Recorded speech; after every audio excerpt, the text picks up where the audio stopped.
আগে অভিষেক ব্যানার্জি তো দেশের স্বরাষ্ট্রমন্ত্রীকে বলেছিলেন যদি বাপের বেটা হন আর বুকের পাটা যদি থাকে তাহলে 12টার পর এখানে থাকবেন। তো তিনি তো এসেছিলেন।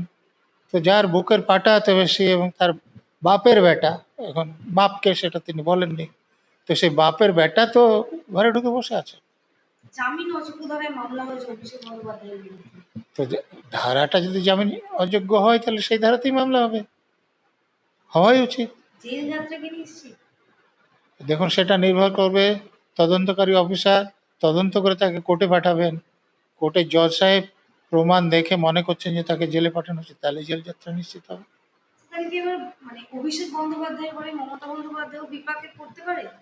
আপনার কি মনে হয়? মমতার বিপাক তো অনেক বেশি, এই নিয়োগ দুর্নীতি তো হ্যাঁ, বিপদে পড়তে পারেন, পুরো দুর্নীতিতে বিপদে পড়তে পারেন। এই যে ইডির রেডের সময় গিয়েছিলেন তাদের বিপদে পড়তে পারেন। মমতা ব্যানার্জি যেসব কথা বলেছেন যে বিজেপি ভোটের ফল বেরোবে, বিজেপি কর্পূরের মতো উড়ে যাবে, আর যারা বিজেপি করে তারা বাড়ির সামনে বিজ্ঞাপন দিয়ে বলবে যে আমরা বিজেপি করি না।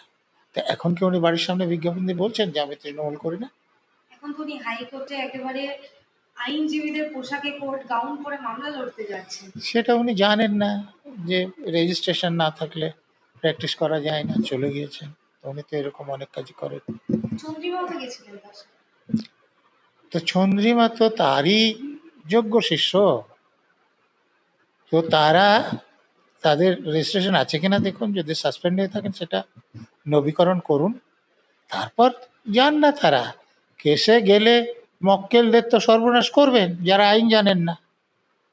তারা যদি কোনো মক্কেলের হয়ে লড়েন তাহলে সে মক্কেলের বিনাশ অবধারিত।